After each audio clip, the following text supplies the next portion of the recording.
सबसे पहले तो मैं आचार्य प्रमोद कृष्णम आपसे शुरुआत करता हूं। आपने कैसे देखा चुनाव, नतीजे और रुझानों को?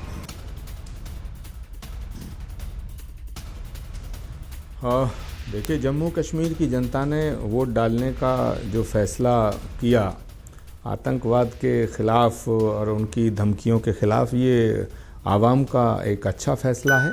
लेकिन ये कह देना कि 70 साल में पहली बार वहाँ वोटिंग हुआ, ये थोड़ा सा गलत है, क्योंकि 3-4 बार तो फ़ारूक अब्दुल्ला चीफ़ मिनिस्टर बने हैं, महबूबा मुफ्ती साहिबा बनी हैं, इनके वालिद साहब भी चीफ़ मिनिस्टर रहे हैं, शेख अब्दुल्ला चीफ़ मिनिस्टर रहे हैं, और उमर अब्दुल्ला चीफ़ मिनिस्टर रहे हैं। तो ये सब जनता ने चुने थे। गुलाम नबी आज़ाद चीफ़ मिनिस्टर रहे हैं। तो ये सब जनता ने चुने थे, ऐसा नहीं जनता पहली बार वोट डाल रही है। जमहूरियत वहाँ पहले भी जिंदा थी।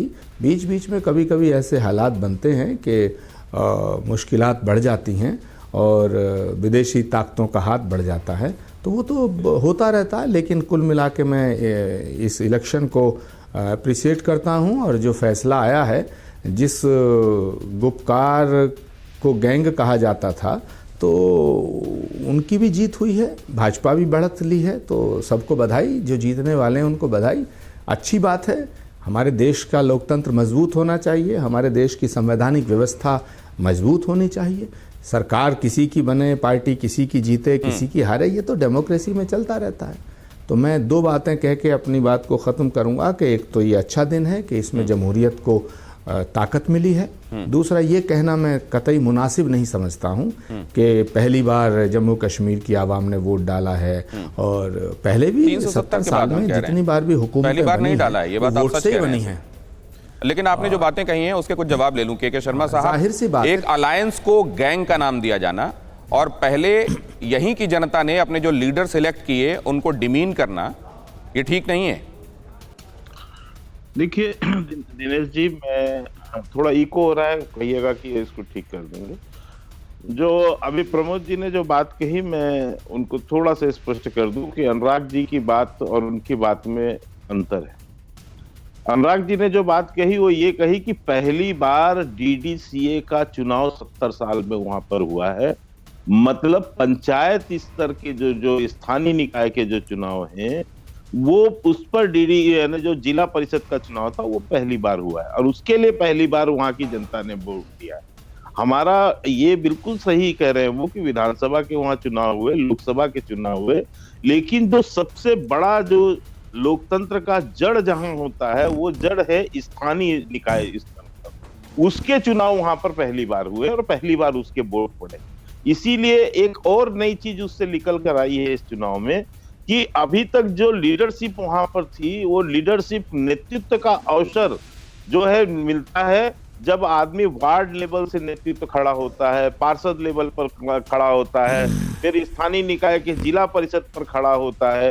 तो वहां से नेतृत्व जब उभरता है तो जमीनी नेतृत्व होता है, जमीन से निकल कर आता है वहां से, और वो सारी समस्याओं को अच्छे से समझता है। तो एक विषय तो पहले ये है, तो इनको थोड़ा सा स्पष्टता होनी चाहिए। दूसरी बात बहुत अच्छी कही कि धारा 370 और 35A के बाद ये चुनाव होना, ये उस बात का परिचायक है दिनेश जी कि जो बातें कही जाती थी वहां पर कि कोई झंडा उठाने के लिए कोई कंधा नहीं मिलेगा, यहाँ पर कोई भारत का नाम लेवा नहीं होगा, यहाँ कोई भारत के आता हूं प्रमोद जी, आता हूं, अलग की बात होती थी, और जिसका समर्थन करते हुए कांग्रेस पार्टी और इनके जो और गुपकार जो गैंग थी वो सबके लोग एक साथ खड़े हो गए थे।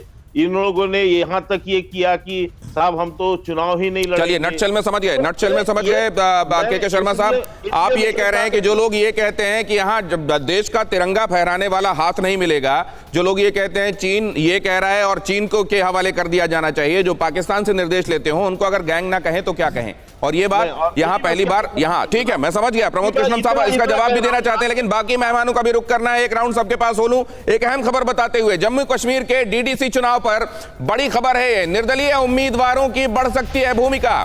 जिला अध्यक्ष बनाने में वो निभा सकते हैं अहम रोल। 60 से ज्यादा सीटों पर निर्दलीयों की बढ़त बताई जा रही है और इनकी भूमिका बहुत अहम है। इनमें से कई निर्दलीय ऐसे हैं जो भाजपा समर्थित निर्दलीय हैं।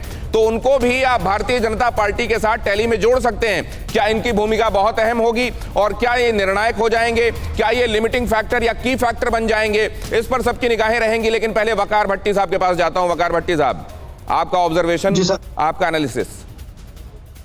सर, पहली बात कि मुझे जहां तक लगता है कि भाजपा की बहुत बड़ी बुरी हार हुई है। ऐसे तो मैं पहले आपको क्लियर कर देना चाहता हूं, मेरी खुद की एक पार्टी है जेके स्पैम, जिसने बाइकआउट किया था इस चुनाव से। तो मैं तो वही बात करूंगा जो जमीन की रियलिटी है। जमीन की रियलिटी यह है, ग्राउंड की रियलिटी यह है कि बीजेपी वही सीटें जीती है जो पहले जम्मू, सांबा, कठुआ, उधमपुर में 370 से पहले भी वहां से वोट परसेंट जितना लेती थी उससे भी कम वोट परसेंट इस बार इनको मिला है बीजेपी के लोगों को। यही बीजेपी के अमित शाह साहब, नरेंद्र मोदी साहब और बाकी बीजेपी के जितने भी बड़े लीडर हैं वो चींक चींक के शोर मचा के कहते थे कि जम्मू कश्मीर की आवाम चाहती है 370 को खत्म किया जाए, अब्दुल्ला और मुफ्ती खानदान को खत्म किया जाए, क्योंकि इन्होंने जम्मू कश्मीर का बर्बाद कर दिया, जम्मू कश्मीर को खत्म कर दिया है। लेकिन वही जम्मू कश्मीर की आवाम इस टाइम गुपकार को सबसे ज्यादा सीटें दे रही है, प्लस कांग्रेस प्लस इंडिपेंडेंट। आपने बोला इंडिपेंडेंट जो है वो कैंडिडेट ज्यादा बीजेपी के नहीं है, उसमें अरफान हफीज जैसे इंजीनियर रशीद की पार्टी के लोग, वो सारे ऐसे लोग हैं जो बीजेपी के खिलाफ चुनाव लड़े हैं। कहीं ना कहीं एक राय शुमारी के खिलाफ वोट हुआ है 370 के खिलाफ, तो उसके खिलाफ अगर आप वोट देखें तो 200 प्लस सीटें बीजेपी के खिलाफ पड़ी हैं। उसलिए अगर मैं मिला के बात करूं तो बीजेपी ये हार चुकी है और बीजेपी को बहुत बड़ा धक्का लगा है, क्योंकि बीजेपी सिर्फ वही सीटें नहीं, ये डिपेंड करता है कि आप आज वैसे वर्ल्ड मैथमेटिक्स डे भी है, लेकिन इस दौरान आप फिगर्स को देखते कैसे हैं इस पर डिपेंड करता है ना। एक तो नजरिया ये हो गया जो आपने बताया, लेकिन दूसरी तरफ आप ये देखें कि 7 पार्टियों का अलायंस 115 सीटें ले रहा है, अकेली भारतीय जनता पार्टी 68 लेकर आ रही है, कांग्रेस 24 और अन्य 62। इसमें कुछ मैसेज भी तो है।